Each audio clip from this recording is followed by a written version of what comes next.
Hello,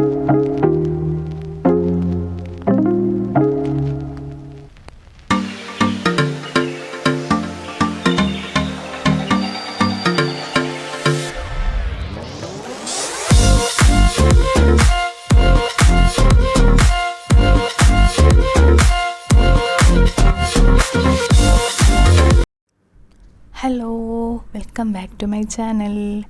ഇന്ന് നമ്മൾ ഉണ്ടാക്കാൻ പോകുന്നത് നല്ല നാടനൊരു അയിലക്കറിയാണ്. നല്ല നാടൻ മാങ്ങയൊക്കെ ഇട്ട് നല്ല അടിപൊളി ഒരു അയിലക്കറി. വാ നമുക്ക് നോക്കാം. അതിന് വേണ്ടിയിട്ട് മിക്സിയിലോട്ട് നമുക്ക് ഒരു 3-4 ചെറിയ ഉള്ളി എടുക്കുക. ഒരു 3-4 എടുത്താൽ മതി. അതിൽ കൂടുതൽ ഇടുവാണെങ്കിൽ ഒന്നുകൂടെ ടേസ്റ്റാണ്. അതിനനുസരിച്ച് നിങ്ങൾ ചെറിയ ഉള്ളി എടുക്കുക. അതിനാവശ്യമായ തേങ്ങ എടുക്കുക. തേങ്ങ ഞാനിപ്പോൾ ഒരു 1.5 കപ്പ് അളവ് തേങ്ങ എടുത്തിട്ടുണ്ട്. തേങ്ങ എത്രത്തോളം ഇടുന്നോ അത്രയും ടേസ്റ്റ് കിട്ടും. അതുകൊണ്ട് അതിനനുസരിച്ച് തേങ്ങ ഇടുക. ഞാനിപ്പോൾ ഒരു 1.5 കപ്പോളം തേങ്ങ ആഡ് ചെയ്തിട്ടുണ്ട്. അതിനാവശ്യമായിട്ട് ഞാനിവിടെ കാശ്മീരി ചില്ലി പൗഡറാണ് ഇടുന്നത്. 1 ടേബിൾ സ്പൂൺ ഇടുന്നുണ്ട്. 1/2 ടേബിൾ സ്പൂണും കൂടെ ഞാൻ ആഡ് ചെയ്യുന്നുണ്ട്. ഇത് കാശ്മീരി ചില്ലി ചേർക്കുമ്പോൾ നല്ല കളറ് കിട്ടും. അതിനോടൊപ്പം ഞാനൊരു 1/2 ടേബിൾ സ്പൂൺ മഞ്ഞൾപ്പൊടിയും ആഡ് ചെയ്യുന്നുണ്ട്. മല്ലിപ്പൊടി ഞാനൊരു 1/2 ടേബിൾ സ്പൂൺ ആഡ് ചെയ്യുന്നുണ്ട്. ഇത് ആവശ്യമുണ്ടെങ്കിൽ ചേർത്താൽ മതി. എനിക്ക് മല്ലിപ്പൊടിയുടെ ടേസ്റ്റ് ഇഷ്ടമായതുകൊണ്ടാണ് ഞാൻ ചേർക്കുന്നത്. എന്നിട്ട് അതിന് ആവശ്യമായിട്ടുള്ള വെള്ളവും കൂടെ ചേർത്ത് നമുക്ക് നന്നായിട്ടൊന്ന് അരച്ചെടുക്കാം. നല്ല പേസ്റ്റ് രൂപത്തിൽ കിട്ടണം.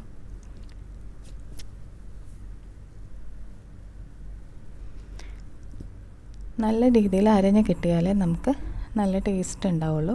അതിന് വേണ്ടിയിട്ട് ഞാനൊരു ചട്ടി എടുത്തിട്ടുണ്ട്. ചട്ടിയിൽ കറി വെക്കുന്നത് നല്ല ടേസ്റ്റാണ്.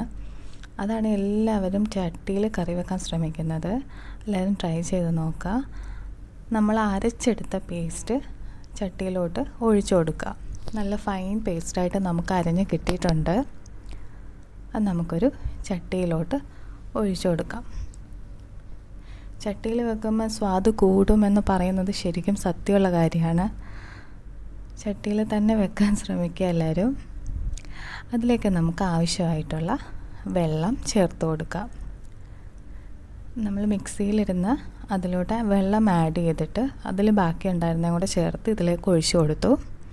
നമുക്ക് കറി വെന്ത് വരുമ്പോഴത്തേക്കും വറ്റിപ്പോകും.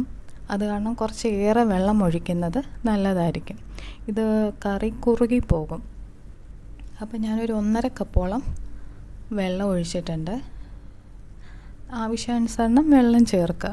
കറിക്ക് എത്രത്തോളം ടൈറ്റായിട്ടിരിക്കണോ അതോ ലൂസായിട്ടിരിക്കണോ എന്നുള്ള രീതിയിൽ നിങ്ങൾ വെള്ളം ചേർക്കുക.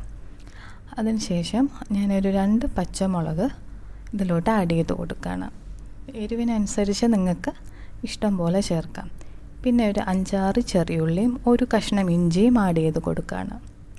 ഇഞ്ചി ഇടുമ്പോൾ നല്ല ടേസ്റ്റാണ്. അതുകൊണ്ട് ഒരു ഇഞ്ചി പ്രധാനമായിട്ടും എല്ലാവരും ചേർക്കാൻ ശ്രമിക്കുക. അതിനുശേഷം ചെനച്ച മാങ്ങയാണ് ഞാൻ ഇതിലോട്ട് ആഡ് ചെയ്യുന്നത്. അധികം പുളിപ്പില്ല ഇതിന്. പക്ഷെ ചെനച്ച മാങ്ങ ആഡ് ചെയ്യുമ്പം കറിക്ക് കുറച്ചുകൂടെ ടേസ്റ്റ് കൂടും. അതാണ് ഞാൻ ഈ ചെനച്ച മാങ്ങ ആഡ് ചെയ്തത്.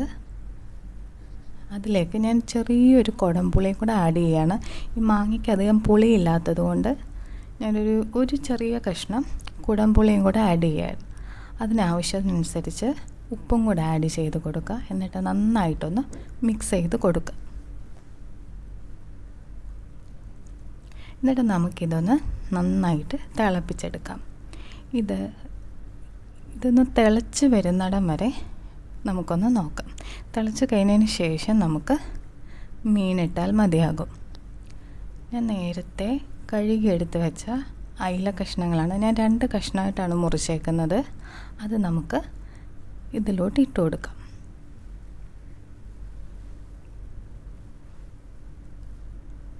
എന്നിട്ട് നമുക്കതൊന്ന് എല്ലാത്തിലും കറിയിലോട്ടൊന്ന് ചേർത്ത് യോജിപ്പിച്ച് കൊടുക്കാം. കറിയിൽ മുങ്ങിക്കിടക്കുമ്പോൾ പെട്ടെന്ന് പുളിയൊക്കെ പെട്ടെന്ന് പിടിച്ച് കിട്ടും.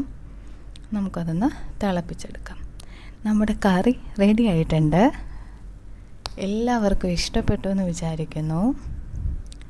ഇത് ശരിക്കും നല്ല സ്വാദാണ്. പഴയ നാടൻ കറികളാണ് ഇതൊക്കെ ഇപ്പോൾ ആരെങ്കിലും ചെയ്യുന്നുണ്ടോ എന്ന് പോലും അറിയില്ല.